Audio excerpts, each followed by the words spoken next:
Quando os topógrafos da Idade Média chegavam aos limites do mundo conhecido, eles continuavam. Nos espaços vazios em seus mapas, eles punham criaturas fantásticas, inventadas por viajantes ou que faziam parte de lendas, monstros marinhos e dragões. Agora, quando mapeamos o universo, ficamos pensando em populações que talvez existam para preencher os espaços vazios em nossa compreensão. Seriam criaturas baseadas em parte em fatos científicos e em parte na nossa imaginação. Nós os chamamos de extraterrestres.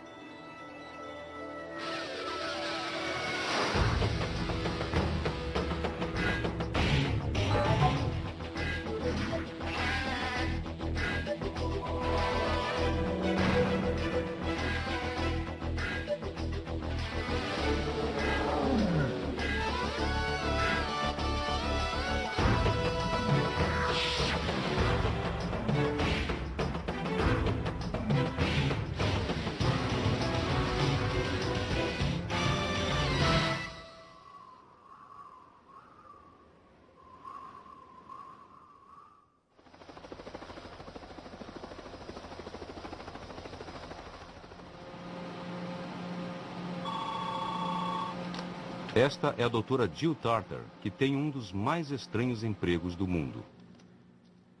Ela procura civilizações alienígenas. Sou radioastrônoma e trabalho numa busca única, tentando ouvir sinais de rádio de civilizações distantes. Ela trabalha para o Instituto SETI, Busca de Inteligência Extraterrestre. Os pesquisadores vieram hoje ao Observatório Nacional de Radioastronomia em Green Bank, no estado da Virgínia Ocidental. A parte mais interessante do meu trabalho é quando consigo observar no telescópio diretamente. Na verdade, a maior parte das observações é feita nos nossos escritórios, em Mountain View. Trabalhamos com controle remoto e os operadores aqui do telescópio nos ajudam. Então é realmente um prazer observar diretamente o telescópio. Se você já assistiu ao filme Contato, você pode achar que já conhecia Jill Tarter. Ela se parece muito com a radioastrônoma que Jodie Foster interpretou no filme. Há 400 bilhões de Sim, estrelas é só e nós duas nem começamos. possibilidades. Uma, há vida inteligente lá fora, mas é tão distante que você não conseguirá contactá-la durante a sua vida. E a Não, segunda, você tá tomando duas... decisões. Não há nada lá fora, apenas gases nobres e compostos de carbono, e você está perdendo seu tempo. Enquanto isso, seu trabalho não será publicado e você não será levado a sério. Sua carreira terminará antes de começar. E daí? É minha vida! A personagem da astrônoma Ellie Arroway foi criada pelo autor Carl Sagan e sua esposa Anne Druyan para o romance Contact. Ela não é sósia da Jill, mas existem semelhanças. É engraçado, eu tive uma conversa interessante com Carl em 1985. Eu estava em Cornell para uma reunião e ele convidou meu marido e eu para irmos à sua casa. Conversamos e ele disse, eu estou escrevendo um livro. E Andrew Ian disse, sabe, talvez você reconheça alguém no livro e eu acho que você vai gostar dela.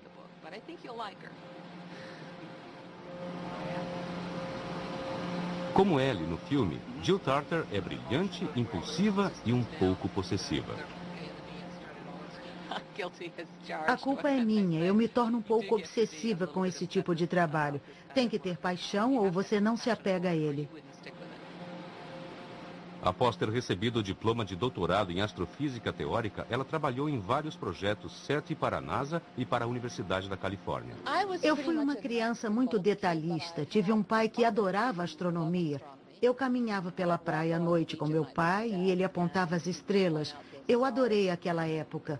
Eu cresci com os desenhos animados aos sábados pela manhã, do tipo Flash Gordon, programas de televisão aos sábados pela manhã. Para outras pessoas, as estrelas sempre foram sóis, mas para mim, não.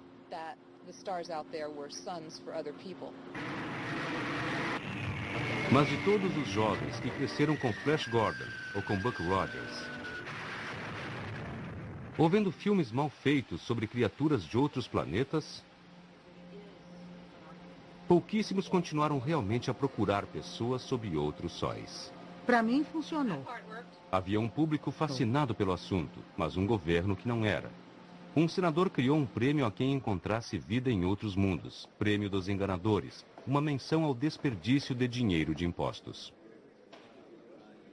A NASA tinha um programa 7 que recomeçou em 1989. Começou a operar o telescópio pela primeira vez em 1992 e foi eliminado pelo Congresso um ano depois, em 1993. Os pesquisadores do SET teriam obtido 12 milhões de dólares ao ano dos 14 bilhões do orçamento da NASA. Mas mesmo esse pequeno valor era muito.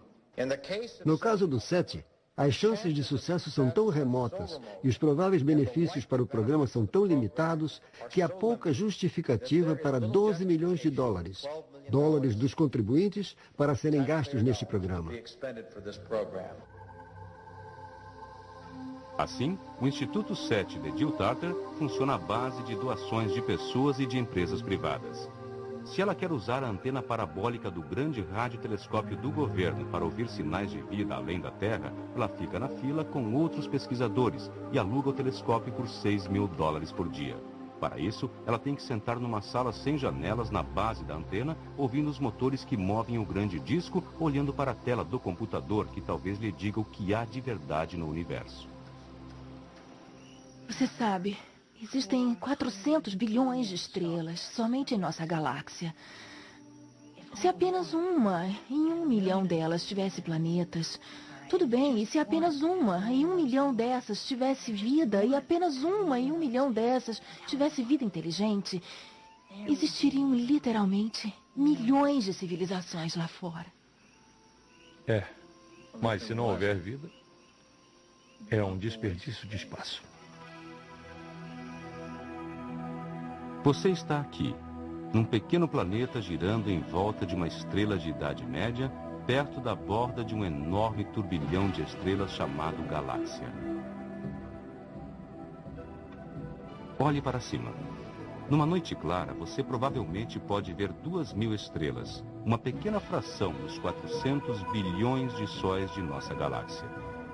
Você pode ver muitas estrelas com o telescópio espacial Hubble, mas pegue um pequeno ponto entre as estrelas e você encontrará outras galáxias. Para todo lugar que você olhe, há mais ilhas de estrelas flutuando no universo escuro. Existem provavelmente 50 bilhões de outras galáxias, cada uma com centenas de bilhões de sóis. Isso significa que há mais estrelas no universo visível do que há grãos de areia em todas as praias da Terra. E pensar que este é o único grão de areia onde alguma coisa interessante está acontecendo, onde a vida está acontecendo, onde a vida é inteligente. Isso nos faria tão incrivelmente especiais que os astrônomos não podem aceitar esse raciocínio. Em 1961, o astrônomo Frank Drake tentou estimar o número que existiria de civilizações com tecnologia avançada em nossa galáxia. E surgiu com a hipótese que agora é chamada de Equação Drake. Ela está em todos os livros do Instituto SET e aparece até em camisetas. Começa com o número de estrelas na galáxia, algo como 400 bilhões. Para que haja vida, você precisa de estrelas com planetas. Até 1995, nós não havíamos encontrado nenhuma.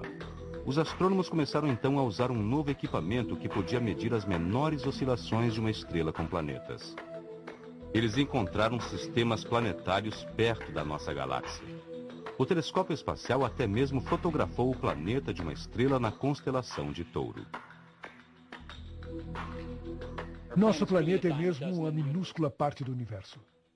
Descobertas recentes têm mostrado que pelo menos 3 a 5% de todas as estrelas têm planetas, e a porcentagem real é provavelmente muito maior. Mas quantas estrelas têm planetas com água líquida? De 9 planetas em nosso sistema solar, 3 tinham água, mas agora só a Terra tem oceanos. Em nosso sistema solar, existe apenas um planeta onde se pode imaginar que exista vida. É a Terra. Então, digamos que cada sistema solar tenha pelo menos um planeta onde se possa imaginar que haja vida. Quantos realmente têm vida? É uma pergunta difícil. Nós só temos a vida na Terra como exemplo, e todos os seres da Terra são relacionados entre si. A vida neste planeta pode ser encontrada onde quer que se vá. Ela vai se arrastando e criando vida por si mesma. Mas isso não deveria nos desapontar. A vida neste planeta é uma espécie de fenômeno. Pode não haver outras. Se nós somos a única espécie de vida em todo o universo, então a origem da vida, o tipo de evento químico que estamos procurando, tem que ser um evento muito, muito improvável. Por outro lado, a vida surgiu cedo na história da Terra. Nós não sabemos como a vida começou aqui. Nós realmente não sabemos. Mas se nós descobríssemos que houve vida em Marte, isso nos diria imediatamente que a vida não é um milagre, é apenas uma estatística. Sempre que houver um planeta mais ou menos do jeito, haverá vida. E se você é do tipo otimista, então vai dizer, bem, provavelmente 50 ou 100% desses planetas vão produzir vida. A próxima coisa que nós precisamos é de vida inteligente que invente tecnologia. Se você tem um monte de criaturas inteligentes em outro planeta, a ciência irá brotar mais cedo ou mais tarde. Acontecerá com eles também, porque é uma tremenda vantagem para a sua sociedade se você pode entender de ciência. Digamos que uma civilização em 10 desenvolva tecnologia de rádio. Então, 2 bilhões de civilizações em nossa galáxia podem ter enviado sinais de rádio. Mas será que alguma delas ainda está por aqui? O termo final na equação Drake é quanto tempo eles ficam no ar. Em que fração de tempo eles fazem a transmissão? E isso realmente não é conhecido. A invenção da tecnologia do rádio e a invenção de armas de destruição em massa parecem estar intimamente relacionadas. Talvez o que aconteça é que o ET vai ao ar, está nos enviando mensagens e aí, bum! Uma nuvem cresce muito rápido e acabou-se. Se é assim que as coisas acontecem, nós não vamos ouvir nada, porque o ET não vai ficar no ar por muito tempo. Mas se você é otimista e acha que o ET vai ficar no ar pelo menos 1 milhão de anos, então o número de civilizações transmitidas em nossa galáxia é da ordem de dezenas de milhões. Dezenas de milhões. Digamos que haja 40 mil civilizações entre os 400 bilhões de estrelas. Por que nós não ouvimos transmissões de outras civilizações? Seria como perguntar a Cristóvão Colombo 2 dias depois que ele saiu da Espanha, quando é que você vai encontrar alguma coisa? Ele não sabia e nós também não sabemos. Os cientistas dizem que é uma questão de achar aquela estrela entre 10 milhões. Mas quem gosta de ficção científica diz que se a equação Drake é correta, os alienígenas deveriam estar aqui agora. É provável que nossos descendentes viajem de estrela para estrela mais lentamente do que a velocidade da luz, em grandes colônias de naves giratórias que levam gerações para chegar a outra estrela. Estabeleçam uma colônia e então passem gerações construindo suas indústrias, mais naves estelares e as enviando. Se isso vier a acontecer, os cálculos indicam que os nossos descendentes levariam 60 milhões de anos para preencher a galáxia. Isso parece muito tempo, mas é um piscar de olhos na história desta nossa vagarosa galáxia. A pergunta então é, por que eles ainda não chegaram aqui?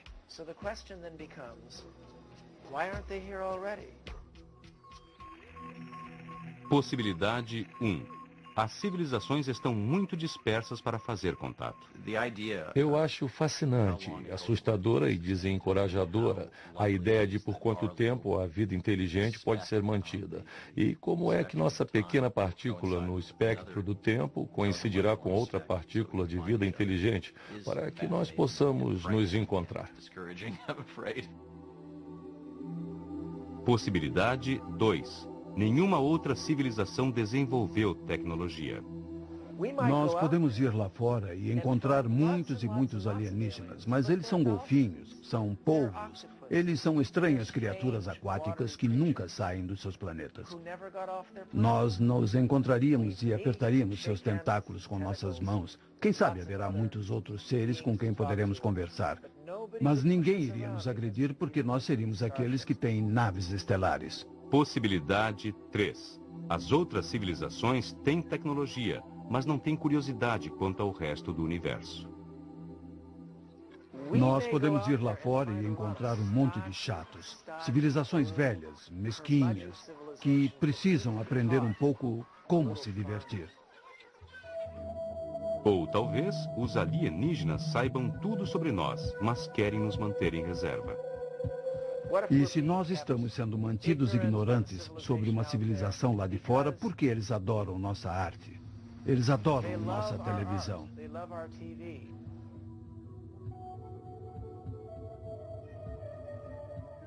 Assim que nós soubermos sobre eles, poderíamos declarar nossos direitos e solicitar uma cópia da Enciclopédia Galáctica.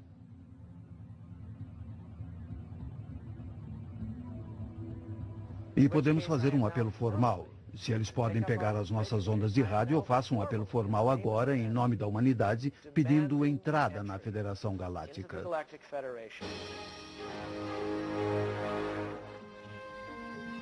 Desculpe.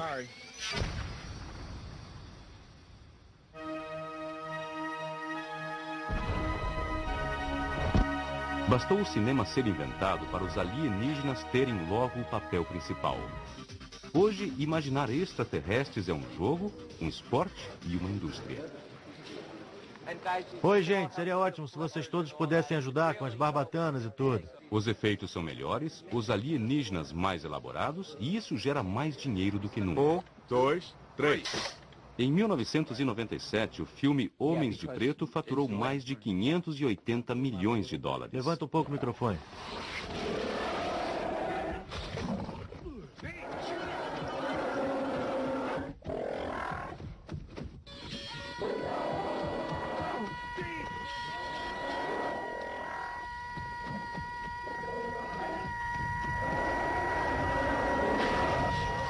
Hollywood é o centro do mundo para criações extraterrestres.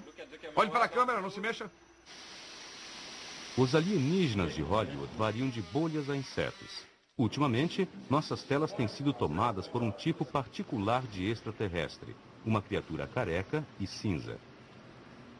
Os alienígenas típicos eram pequenos seres verdes, talvez com 3 olhos, mas, na verdade, nas últimas décadas, os cinzas tomaram lugar na imaginação popular. Os cinzas foram popularizados pelo livro de Whitley Strieber, chamado Comunhão, e desde então têm aparecido em filmes, jornais e na televisão. Por que essa forma de alienígena é tão popular? Talvez porque os cinzas são o que nós pensamos que seremos um dia. Eles são apenas uma projeção de nossos medos. Tem olhos grandes, cabeça grande, não tem cabelo. Não tem cabelo. Bom, isso é apenas uma projeção. Estamos perdendo nossos cabelos. Narizes pequenos. Nós não cheiramos tudo como antigamente. Bocas pequenas. Nós estamos perdendo nossa dentição. O que me deixa triste é a imagem que muitas pessoas têm dos alienígenas. Uma criatura em forma de cúpula grande, olhos negros e longas pontas nos dedos que estão nas capas de tantos livros e revistas. O comportamento deles é precisamente o mesmo dos duendes nos contos de fadas de Grimm. Nenhum dos episódios de OVNIs que eu tenha ouvido falar, se é que era verdade, descrevia o comportamento dos ETs como de adultos. E por que a safra atual de alienígenas malvados nos filmes se parece com répteis ou insetos? Há milhões de anos, quando nossos ancestrais eram menores e mais peludos e viviam em árvores, as cobras podiam subir nas árvores e comer nossos jovens. Por isso temos um medo natural de cobras, répteis e insetos. Hollywood sabe disso e os alienígenas maus tendem a ter uma aparência assim. Mas de volta ao nosso mundo real, um caçador de alienígenas não poderá adivinhar o aspecto de sua caça. Eu acho que não tenho muita poesia na minha alma. Só detectar o sinal já é um grande desafio para mim. E não me importa o aspecto deles. Eu não quero saber o que comem no café da manhã, se são verdes, azuis, lilazes ou quantos sexos têm. Saber que em algum outro lugar acontecimentos físicos e químicos criaram uma outra criatura sensível com a habilidade de construir radiotelescópios já é lucro suficiente para mim. As mesmas leis científicas se aplicam a tudo e a todos no universo. Por isso, existem algumas coisas que podemos dizer sobre os extraterrestres. Acima de tudo, o que se pode dizer é eles provavelmente vão seguir a boa prática da engenharia. Presumimos que o ET crescerá num planeta que não é tão diferente da nossa própria Terra, porque ele precisa de água líquida, precisa das temperaturas certas e precisa do campo gravitacional correto. Tudo isso indica um planeta que não seja tão diferente da Terra. Algo equivalente ao nosso genes é uma necessidade. Isso não é nem mesmo uma adaptação, é o pré-requisito. Eu suspeito que devam ser digitais como o nosso DNA. Tem que ser muito, muito preciso e somente códigos digitais são tão precisos. Ele será multicelular. Precisa de pequenas células, mas a fim de fazer qualquer coisa interessante, precisa de muitas delas. Precisa de uma máquina complexa. Portanto, o ET não pode ser menor do que a cabeça de um alfinete, nem maior do que 20 elefantes juntos, já que existem problemas mecânicos, porque isso não funcionaria muito bem. Uma criatura muito pequena não seria muito inteligente. Não existiriam células suficientes para fazê-la muito inteligente. Isso diz alguma coisa sobre o tamanho. Olhos surgiram espontaneamente em pelo menos 40 espécies de animais do nosso planeta. Então, meu palpite seria que, se há vida em outro lugar, o desenvolvimento de olhos seria uma possibilidade concreta.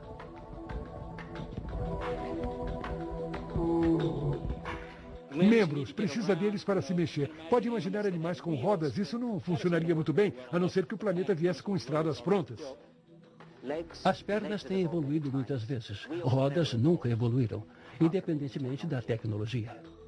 Quantas pernas você quer? 2, 4, 6? Tudo isso poderia ser possível. Mas se você tem 600 pernas, seu cérebro vai gastar muito tempo coordenando todas, em vez de fazer outras coisas como construir um radiotransmissor ou um foguete. Por isso, o ET provavelmente terá poucas pernas.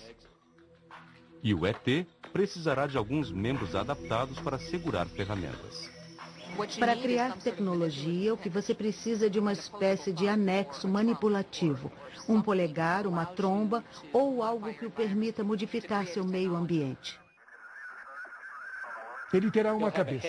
Uma cabeça é uma coisa útil para abrigar o cérebro dele e colocar todos os órgãos sensitivos perto. Assim, o cérebro não terá que esperar para obter informações dos órgãos sensitivos. E se os alienígenas tiverem descoberto a chamada nanotecnologia, a habilidade de fazer máquinas microscópicas que podem ir dentro do seu corpo e dar a eles como resultado a imortalidade? Algumas pessoas acham que estaremos atingindo isso em apenas 20 anos. E se você pudesse apenas com seus pensamentos reconfigurar o seu corpo, ordená-lo a crescer guelras para poder mergulhar na água e ficar lá no fundo?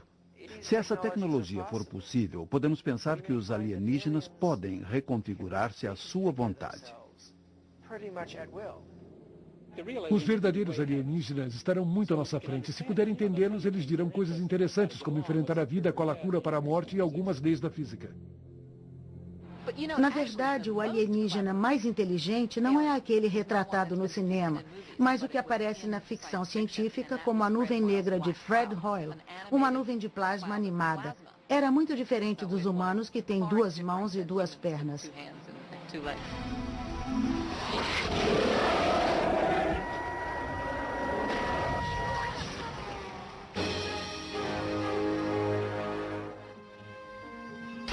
Desculpe.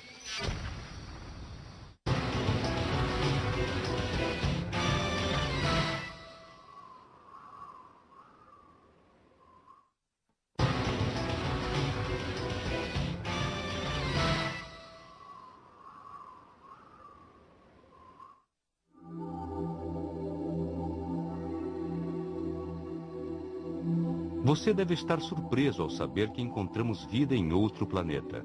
Aconteceu em 19 de novembro de 1969. 167, A missão Apollo 12. A Apollo 12 pousou perto da cratera Surveyor. E essa cratera era chamada Surveyor por causa da nave espacial Surveyor, uma nave espacial robô que havia pousado lá 2 anos antes.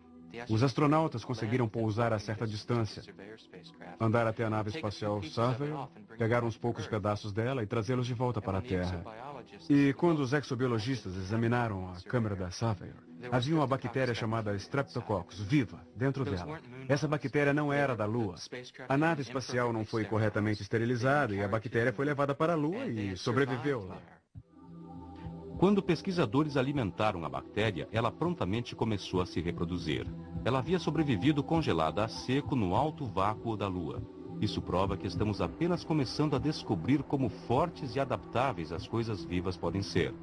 Eles encontraram também líquen nas rochas da Antártica e estranhos vermes em forma de tubo aglomerados em volta das passagens vulcânicas no fundo do oceano. Encontraram bactérias felizes mastigando rochas a 8 quilômetros abaixo da superfície.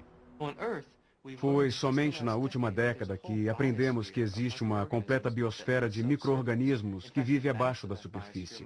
De fato, a massa dessa biosfera deve exceder a massa inteira da biosfera da superfície com a qual convivemos no dia a dia. E ainda existe a Pedra de Marte. Pesquisadores encontraram na Antártica um meteorito que se soltou de Marte bilhões de anos atrás em consequência de uma explosão colossal. A pedra foi manchete em 1996, quando se descobriu que ela continha sinais químicos de vida e pequenas estruturas que pareciam bactérias fossilizadas.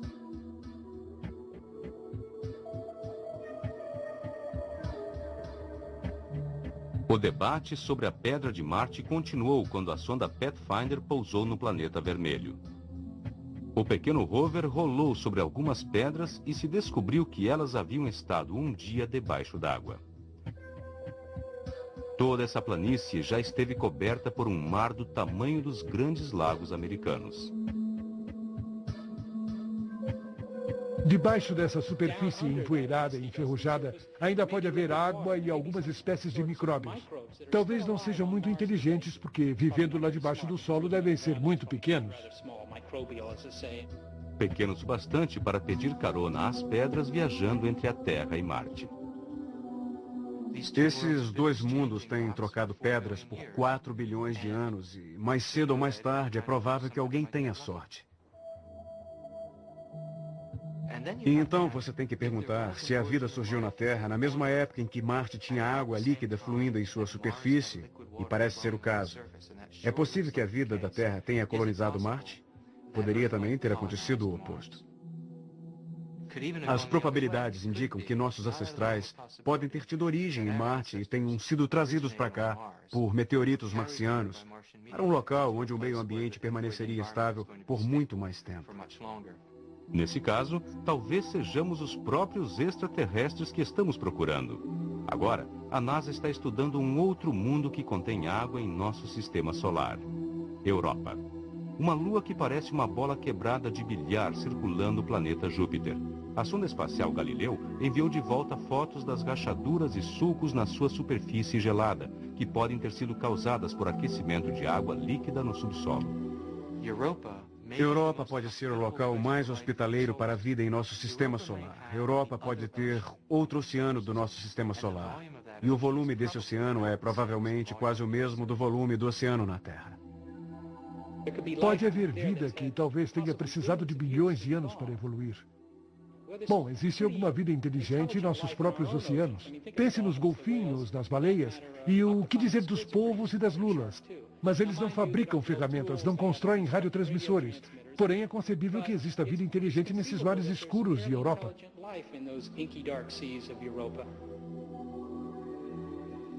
E isto é apenas o começo. Existem todos esses mundos recém-descobertos lá fora. Aprendemos que, além do nosso próprio sistema solar, os planetas são comuns em nossa galáxia.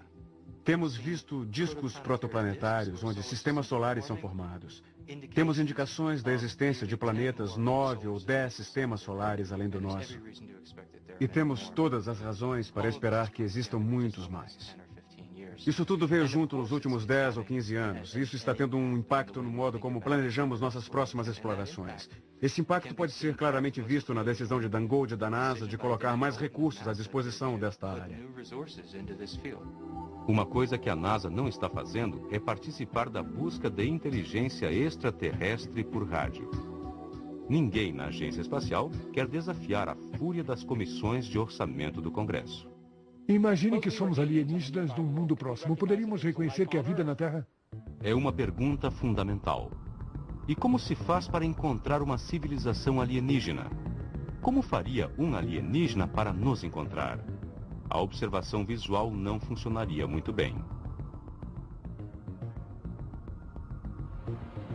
Detectar vida procurando estruturas de engenharia, coisas que construímos e que parecem artificiais, é realmente confiar na sorte. Olhando para todas as fotografias que foram tiradas do ônibus espacial, a maioria não mostra evidência de nossa engenharia, da nossa presença nesse planeta. Se o nosso alienígena estivesse próximo o bastante da Terra, ele poderia sacar o seu espectroscópio. Então tudo que você tem que fazer é analisar a luz que é refletida da Terra e encontrará a assinatura espectral, os sinais indicadores de coisas como metano e oxigênio. A maior parte do oxigênio que existe na atmosfera foi emitida por algas azuis esverdeadas, e isso diria que aqui existem algas. A maior parte do metano foi emitida pelo que é chamado de flatulência bovina e flatulência suína. Assim fica sabendo que poderia encontrar porcos no espaço. E você poderia identificar do mesmo modo gases que se desprendem da superfície de lagoas. Mas isso ainda fica muito longe de determinar a existência de uma civilização tecnológica. De qualquer modo, esse tipo de análise atmosférica é impossível a distâncias interestelares. Mas há um outro modo de checar uma estrela, através das ondas de rádio. A maneira mais rápida de nos encontrar seria apontando um radiotelescópio na nossa direção. Um alienígena poderia pegar instantaneamente uma tempestade de sinais de televisão, rádio ou radar. Isso só funcionaria se você estivesse relativamente próximo, pois nossas primeiras transmissões mais poderosas estão agora a 40 ou 50 anos-luz da Terra. Você teria que estar dentro dessa distância, sintonizar um receptor de rádio de TV, pegar uma novela ou um jornal da TV, coisas assim. Mas você poderia detectar vida na Terra do outro lado da galáxia se tivesse um telescópio de tamanho razoável. Sinais que enviamos para o espaço nos anos 60 estão chegando agora à estrela Arcturus, que fica bem próxima da Terra. O que é isso, Buffalo Bob? Se existe algum radiotelescópio lá, um boneco sardento de madeira está anunciando que existe vida inteligente na Terra. Tudo bem, meninos e meninas?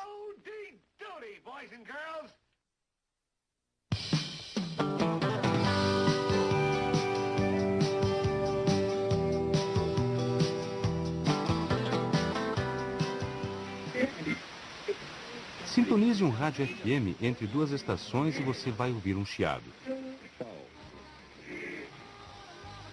Esse chiado é provocado por sinais vindos das estrelas misturados com ruídos do amplificador do rádio. O que você está realmente ouvindo é a Via Láctea.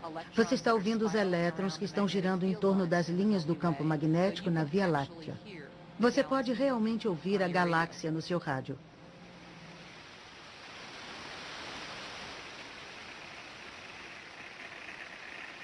Existem muitos chiados interestelares em rádios na cidade de Green Bank, na Virgínia Ocidental. Por essa razão, estações de rádio e transmissores de televisão são proibidos nessa área, porque lá é onde fica o Observatório Nacional de Radioastronomia pertencente ao governo. Construíram um radiotelescópio neste vale que é cercado por montanhas para ajudar na proteção contra transmissores que estão sendo usados com outro propósito. Quando construído no início dos anos 60, foi importante encontrar um local que fosse naturalmente protegido. E de fato foi ordenado por lei que esta seria uma zona de silêncio de rádio, onde não poderia haver transmissores em atividade, num raio de 80 quilômetros no observatório.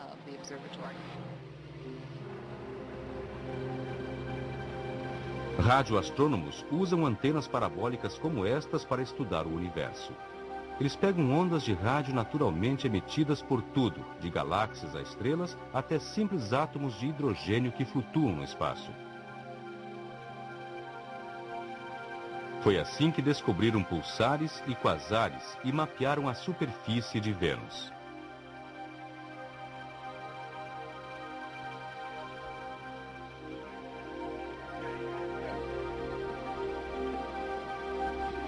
O radiotelescópio de Green Bank tem uma antena com um diâmetro de 43 metros.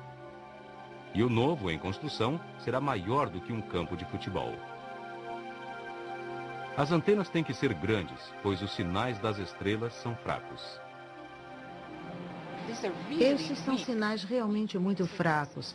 Alguém calculou que se você pegar todas as ondas de rádio que foram coletadas e considerar a energia que é representada por esses sinais, ela será equivalente à quantidade de energia que é liberada quando um floco de neve cai no solo. Muitos cacarejos, chiados e barulho basicamente é o que se recebe na maior parte do tempo.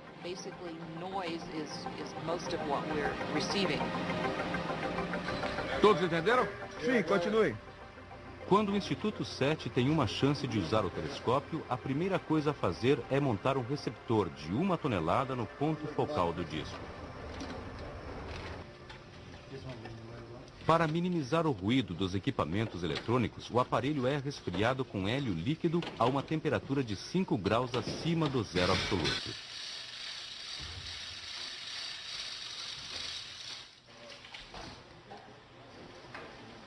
Você percebe quando a busca por extraterrestres está acontecendo em Green Bank.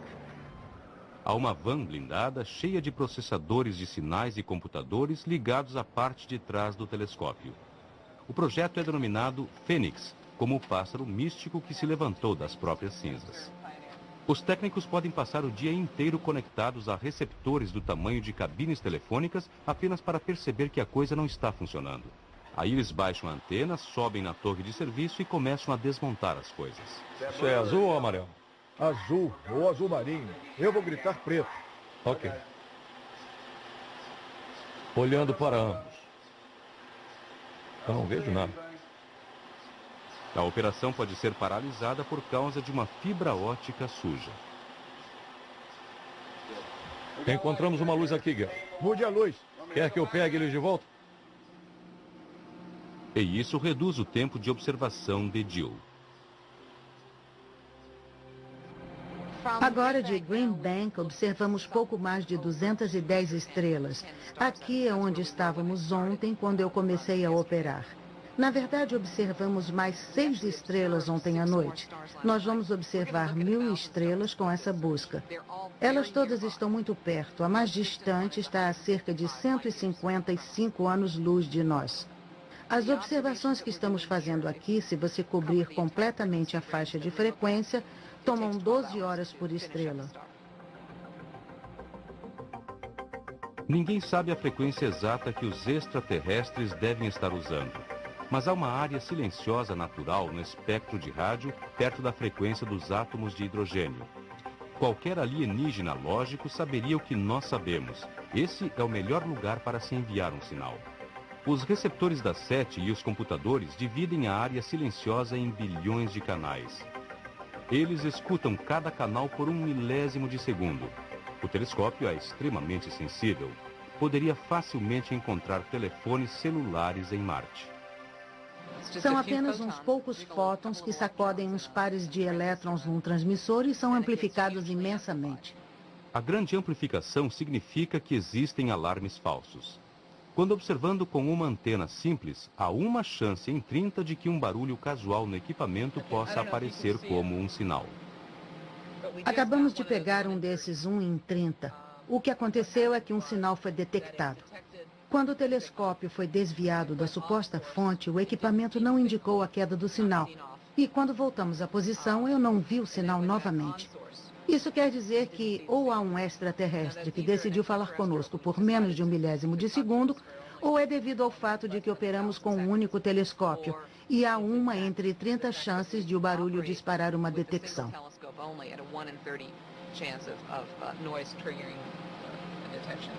O operador pode observar o processo de uma busca na tela, mas os computadores fazem muito do trabalho, monitorando 28 milhões de canais por vez.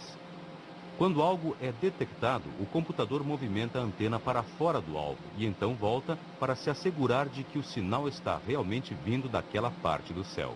Naves espaciais são o nosso problema principal porque elas estão sobre o que deveria ser a única zona silenciosa de rádio do mundo. Não deveria haver transmissores na área num raio de 80 quilômetros, mas a área não se estende 80 quilômetros para cima. E isso pode ser um problema.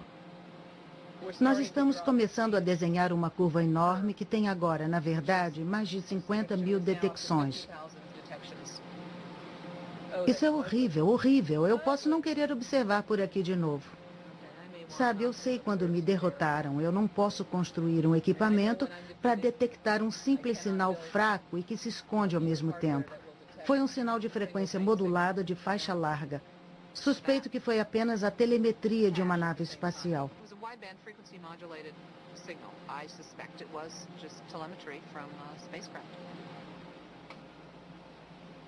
O equipamento dela procura sinais artificiais e os encontra. Ele detecta tecnologia muito bem. Infelizmente, é a nossa até agora.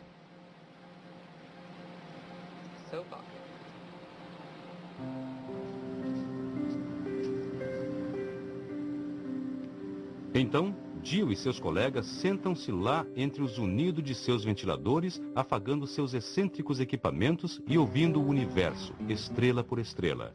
Engenheiro elétrico e músico amador, Paul Schuck acha que a busca da inteligência extraterrestre é muito importante para ser deixada para os especialistas. Bem lá para baixo para a faixa base, daí sai da antena. Ele ouve a Liga 7, uma organização de astrônomos radioamadores que usam as antenas parabólicas de suas casas para varrer o céu. Uma das maiores frustrações do amador da 7 é que ele não pode andar até a loja local de equipamentos eletrônicos e comprar um radiotelescópio, pelo menos atualmente. Estamos tentando desenvolver a tecnologia para tornar isso possível, para que qualquer cidadão interessado em 7 possa adquirir em uma loja todo o equipamento necessário para montar uma estação 7 confiável com o mínimo conhecimento técnico. Estamos utilizando um mecanismo que a NASA nunca contemplou, e esse é o recurso dos milhões de astrônomos radioamadores do mundo, cada um com seu equipamento individual e entusiasmo individual. Um carpinteiro em Toronto, um cavalheiro na Alemanha que é enfermeiro, uma mulher no Havaí, uma médica. Todos os tipos de ocupações estão representados em nossa relação de associados. Um deles é Al Katz, um professor de física de Windsor, Nova Jersey. Fazendo remendos, ele juntou material e montou um telescópio impressionante usando material de sucata. Subindo. Sim, por favor. Esta coisa toda foi construída com menos de $500 e foi montada com muitos canos e bugigangas. A torre principal na qual a antena está fixada é uma torre que foi atingida por um caminhão e foi para trás e caiu. E por isso a compramos por muito pouco dinheiro. Nós a cortamos e trouxemos para cá para baixo. E o que estamos vendo é que isto é um sinal chegando e sua frequência. E isto indica a direção e o tempo. Então você vê, este é um dado que está vindo da antena agora, neste instante. Lembra, nossa busca foi ao ar em abril de 1996, com apenas 5 estações participantes. 3 semanas depois que entramos no ar, 2 de nossos membros na Inglaterra detectaram nosso primeiro sinal candidato. Este aqui é o sinal, e o que nós vemos é uma alteração lenta, acompanhada por Doppler, a uma velocidade que parece se aproximar da rotação da Terra. É um sinal fraco, que parece que tem a maior parte das características que poderíamos esperar de um sinal originário de uma inteligência extraterrestre. Estava vinda de fora da Terra. Infelizmente, descobrimos que não estava vindo de muito longe da Terra, pois em análises adicionais, nós o identificamos como um sinal de um satélite militar secreto. Existem outros projetos a caminho.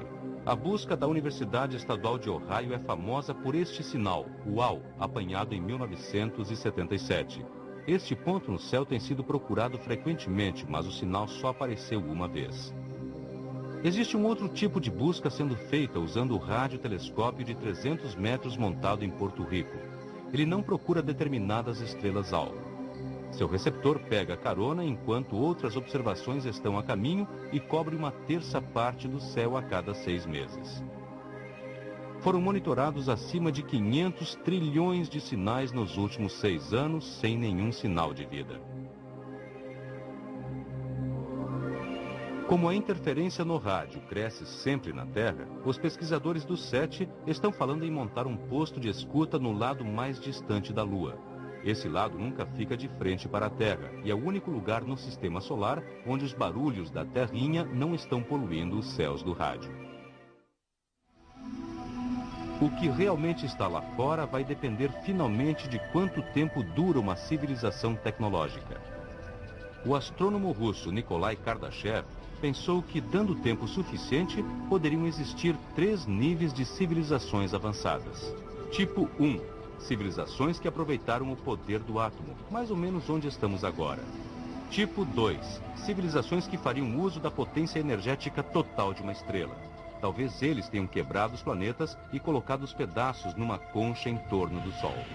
E existe o terceiro tipo, uma civilização que aprendeu a aproveitar toda a energia da galáxia. Quase inimaginável, mas o espaço é um lugar estranho. Podemos apenas imaginar como a descoberta de vida extraterrestre mudaria as coisas aqui na Terra. Acho que a coisa mais importante sobre a detecção de um sinal de uma outra civilização seria que isto mudaria nosso ponto de vista, mudaria o ponto de vista dos humanos. Começaríamos a nos ver como uma espécie num pequeno planeta, num grande universo ocupado por outros.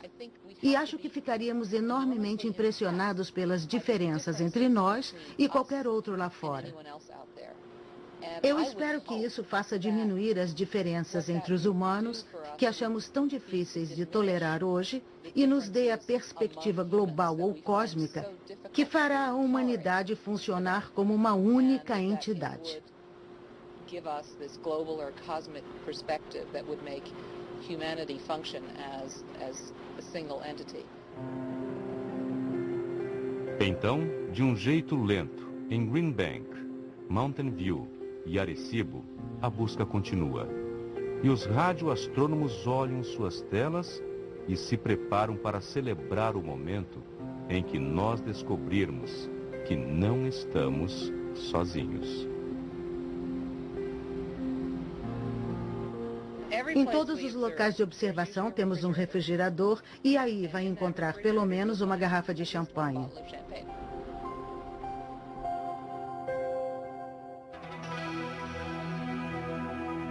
Fique ligado. Vem aí no Discovery na Escola perguntas sobre o que foi visto, atividades e recursos adicionais.